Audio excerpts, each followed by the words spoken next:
Praise the lord. దేవునికే మహిమ కలుగునుగాక. ఈరోజు దేవుని వాగ్దానము సంఖ్యాకాండము 23వ అధ్యాయము 17వ వచనం, 19వ వచనం.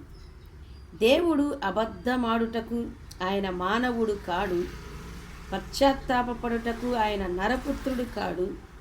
ఆయన చెప్పి చేయకుండునా, ఆయన మాట ఇచ్చి స్థాపింపకుండునా. దేవుడు ఈరోజు నీతో చేస్తున్న వాగ్దానము, నీతో సెలవిస్తున్న మాట, నేను నీతో చెప్పిన మాట, నీతో చేసిన వాగ్దానాలన్నిటినీ నేను నిశ్చయముగా నెరవేరుస్తాను. నేను నీ విషయములో మారని దేవునిగా ఉంటాను. ఇప్పటికీ నేను నీతో చెప్పిన మాట విషయమై అది నెరవేర్చుటకు ఆతురపడుతున్నాను అని దేవుడు మాట్లాడుతున్నారు.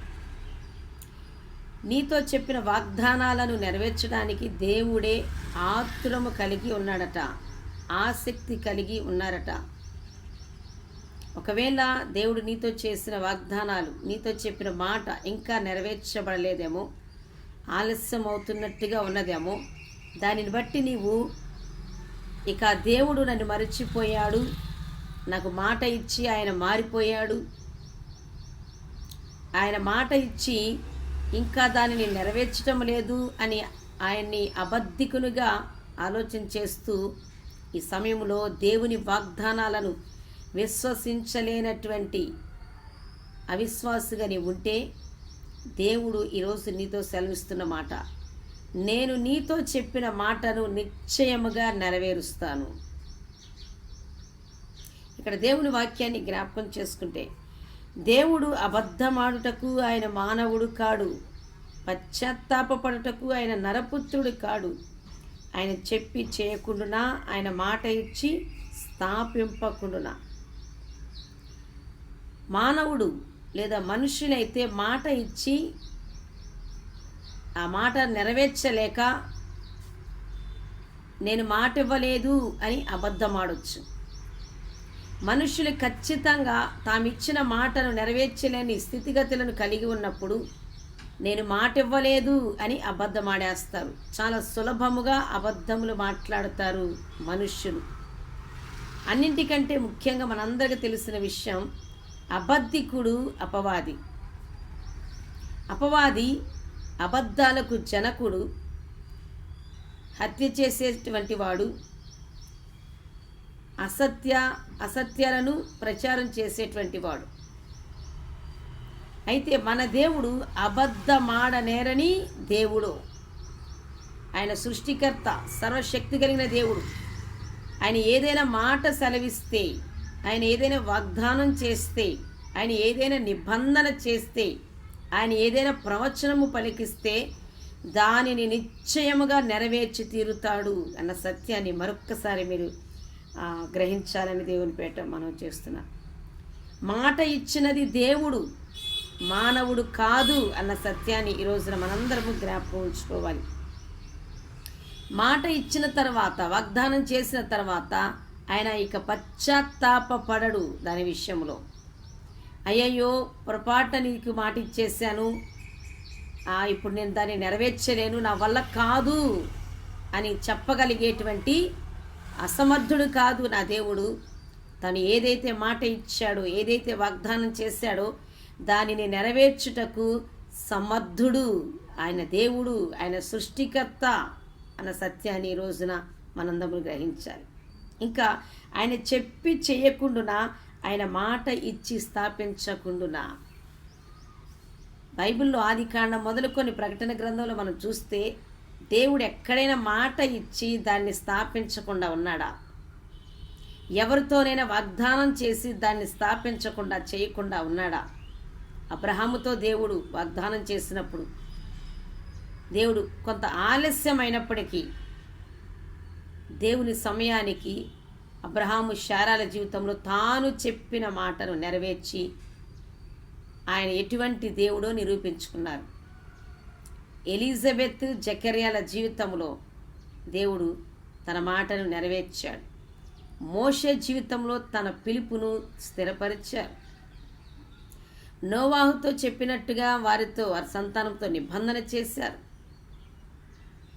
అలాగే ఈ దేవుని వాక్య గ్రంథంలో, పరిశుద్ధ గ్రంథంలో ఎవరెవరికైతే దేవుడు వాగ్దానాలు చేశాడు, ఇశ్రాయేలులకు కనాను తీసుకెళ్తానని కొన్ని వందల సంవత్సరాల క్రితం దేవుడు వాగ్దానం చేసిన, నిబంధన చేస్తే దానిని వారి కాలంలో నెరవేర్చి ఆయన నిజమైన దేవుడు, వాగ్దానము నెరవేర్చుటకు సమర్థుడు అని నిరూపించుకున్నారు.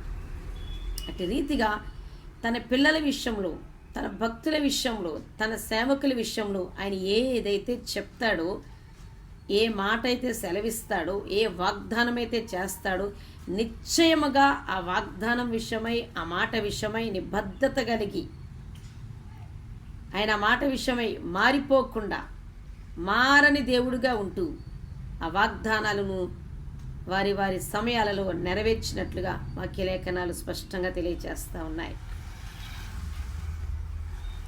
కాబట్టి ఈరోజు దేవుడు నీతో ఏ మాట అయితే సెలవిచ్చాడో, ఏ వాగ్దానం అయితే చేశాడో, ఏ నిబంధన అయితే నీతో చేశారో,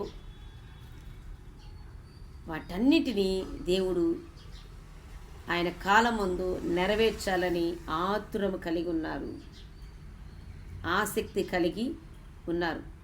ఒక చోట రాయబడినటువంటి మాట యెషయా గ్రంథంలో చూస్తే, నేనిచ్చిన మాటను నెరవేర్చుటకు నేను ఆతురపడుతున్నాను, ఆసక్తి కలిగి నేను దీనిని నెరవేరుస్తాను అని దేవుడు చెప్తున్నాడు.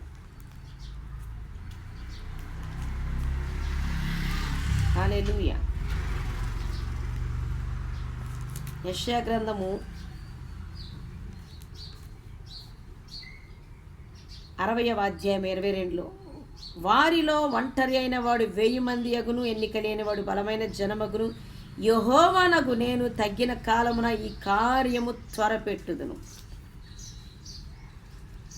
దేవుడు తాను చెప్పినటువంటి మాట నెరవేర్చే టైం వచ్చినప్పుడు ఆయనే త్వరగా చేసేస్తారు.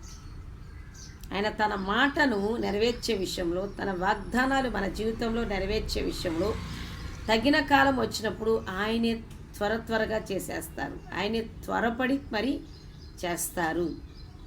కాబట్టి కొంచెం ఆలస్యమైందని భయపడవద్దు, దిగులు చెందవద్దు, కలవరపడవద్దు. ఆయన నీ విషయంలో మారని దేవుడిగా ఇంకా ఉన్నారు. నీతో చెప్పిన మాటను ఆయన మరచిపోలేదు. ఆయన నీ జీవితంలో వాటిని నెరవేర్చడానికి ఆసక్తి కలిగి ఉన్నారు. కాబట్టి దేవుని యందు ఇంకా విశ్వసించు, విశ్వాసము కలిగి ఉండు, విశ్వాసములో బలము కలిగి ఉండు. దేవుని వాక్యాలు పదే పదే వింటూ ఉండగా మీకు విశ్వాసమును పెంపొందింప చేసుకోవడానికి అవకాశం కలుగుతుంది. దేవుని వాక్యాన్ని ధ్యానిస్తూ ఉండు, దేవునికి ప్రార్థన చేస్తూ ఉండు, ఆత్మీయులతో సహవాసము కలిగి ఉండు. ఎక్కడ అవిశ్వాసం, అల్ప విశ్వాసము నీలోనికి వస్తున్నాయో, దేవుని వాగ్దానాలు నెరవేర్చబడవేమో, దేవుడు నాతో మాట ఇచ్చి అబద్ధమాడుతున్నాడేమో అనేటువంటి రీతిలో నీవు ఆలోచన గనక కలిగి ఉంటే నీ మనస్సు ఈరోజు మార్చబడాలి. ఆయన అబద్ధమాడుటకు మానవుడు కాదు. నీకు ఇచ్చిన మాట విషయంలో తప్పిపోవటానికి, పశ్చాత్తాపడటానికి ఆయన నరమాత్రుడు కాదు. ఒకవేళ నీవు దేవుడు మారిపోయాడు అనేటువంటి చులకనైన భావన, ఆలోచన కలిగి ఉంటే వాటిని ఈరోజే, ఇప్పుడే నీ యొక్క ఆలోచనలో నుంచి తొలగించు. నీ మనసులో నుంచి, హృదయంలో నుంచి పూర్తిగా తొలగించు. ఆయన నీ విషయంలో నమ్మదగిన దేవుడిగా ఉన్నారు. తాను ఇచ్చిన మాటను, తాను నీతో చెప్పిన వాగ్దానాలన్నిటినీ ఆయన సమయంలో త్వరగా నెరవేర్చి నీ నోటి నిండా కూడా నవ్వును కలిగచేస్తాడు. అట్టి భాగ్యము, అట్టి దైవకృప దేవుడు నీకు అనుగ్రహించునుగాక. ఈరోజు నా దేవుడు నీతో చెప్పిన వాగ్దానము నెరవేర్చి నీ నోటి నిండా నవ్వు కలిగచేయునుగాక. ఆమేన్. God bless you.